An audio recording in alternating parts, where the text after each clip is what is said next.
पश्चिम बंगाल के अलीपुर द्वार आपको लेके चलते हैं, क्योंकि यहां देश के प्रधानमंत्री नरेंद्र मोदी मौजूद हैं और यहां संबोधित कर रहे हैं।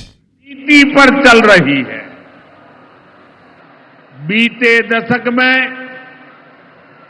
बीजेपी सरकार ने यहां के विकास के लिए हजारों करोड़ों का निवेश किया है। अब से कुछ देर पहले यहां सिटी गैस डिस्ट्रीब्यूशन नेटवर्क का शुभारंभ भी हुआ है। केंद्र सरकार के प्रयासों से ही कल्याणी एम्स बना है। न्यू अलीपुर द्वार और न्यू जलपाईगुड़ी जैसे रेलवे स्टेशनों का पुनर्विकास किया जा रहा है। बंगाल की व्यापारिक गतिविधियों को उत्तर भारत से जोड़ने के लिए डेडिकेटेड फ्रेट कॉरिडोर बन रहा है। कोलकाता मेट्रो का अभूतपूर्व विस्तार किया गया है। ऐसे अनेक प्रोजेक्ट हैं जो भारत सरकार यहां पूरे करवाने का प्रयास कर रही है। भाजपा सरकार ईमानदारी से सबका साथ सबका विकास के मंत्र को लेकर बंगाल की प्रगति के लिए समर्पित है, क्योंकि बांग्लार उदय तबई विकसित भारतेर जय। साथियों, ये समय पश्चिम बंगाल के लिए बहुत अहम है। ऐसे में पश्चिम बंगाल के हर नौजवान पर, आप सब पर बहुत बड़ा दायित्व है। आप सबने मिलकर के बंगाल का भविष्य तय करना है। आज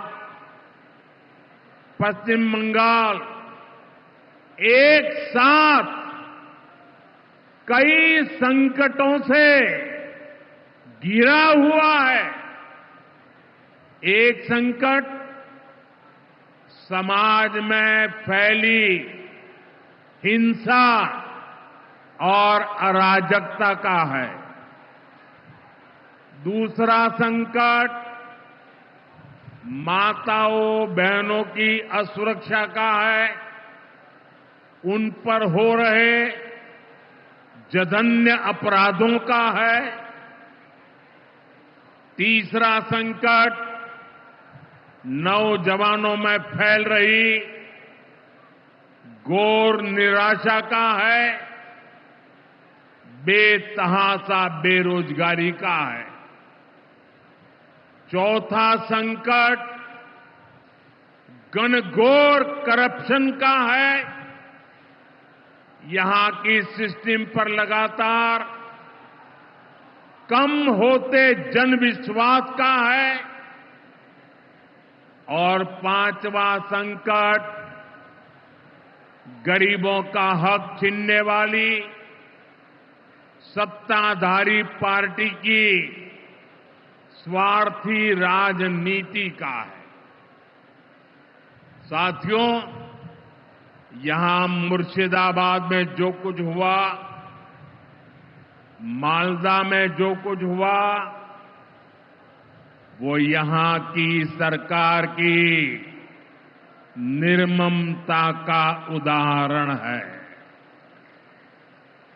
दंगों में गरीब माताओं बहनों की जीवन भर की पूंजी राख कर दी गई। तुष्टीकरण के नाम पर गुंडागिर्दी को खुली छूट दे दी गई। जब सरकार चलाने वाले एक पार्टी के लोग, विधायक, कॉरपोरेटर ही लोगों के घरों को चिन्हित करके जलाते हैं और पुलिस तमाशा देखती है, तो उस भयावह स्थिति की कल्पना की जा सकती है। मैं बंगाल की भद्र जनता से पूछता हूं, क्या सरकारें ऐसे चलती हैं? यही भावे सरकार चलेगी? साथियों, बंगाल की जनता पर हो रहे इन अत्याचारों से यहां की निर्मम सरकार को कोई फर्क नहीं पड़ता। यहां बात बात पर कोर्ट को दखल देना पड़ता है। बिना कोर्ट के बीच में आए कोई भी मामला सुलझता ही नहीं है। बंगाल की जनता को अब टीएमसी सरकार के सिस्टम पर भरोसा नहीं है। यहां की जनता के पास अब सिर्फ कोर्ट का आसरा ही है। इसलिए पूरा बंगाल कह रहा है, बंगाल में मची चीख पुकार, नहीं चाहिए निर्मम सरकार। बांग्लार चित्कार लागबे ना, निर्मम सरकार। साथियों, भ्रष्टाचार का सबसे बुरा असर नौजवानों पर पड़ता है, गरीब और मिडिल क्लास परिवारों पर होता। भ्रष्टाचार कैसे चारों तरफ बर्बादी लाता है, ये हमने टीचर भर्ती घोटाले में देखा है। टीएमसी सरकार ने अपने शासनकाल में हजारों टीचर्स का फ्यूचर बर्बाद कर दिया, उनके परिवारों को तबाह कर दिया, उनके बच्चों को असहाय छोड़ दिया। टीएमसी के घोटालेबाजों ने सैकड़ों गरीब परिवार के बेटे बेटियों को अंधकार में धकेल दिया है। ये सिर्फ कुछ हजार टीचर्स के भविष्य के साथ खिलवाड़ नहीं है, बल्कि पश्चिम बंगाल के पूरे एजुकेशन सिस्टम को बर्बाद किया जा रहा है। टीचर्स के अभाव में लाखों बच्चों का भविष्य दांव पर है। इतना बड़ा पाप टीएमसी के नेताओं ने किया है।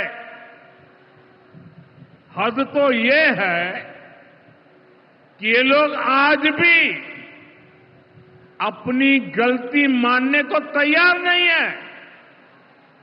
उल्टा देश की अदालत को, न्यायपालिका को, कोर्ट को दोषी ठहराते हैं। साथियों, टीएमसी ने चाय बागान में काम करने वाले साथियों को भी नहीं छोड़ा है। यहां सरकार की कुनीतियों के कारण टी गार्डन लगातार बंद होते जा रहे हैं।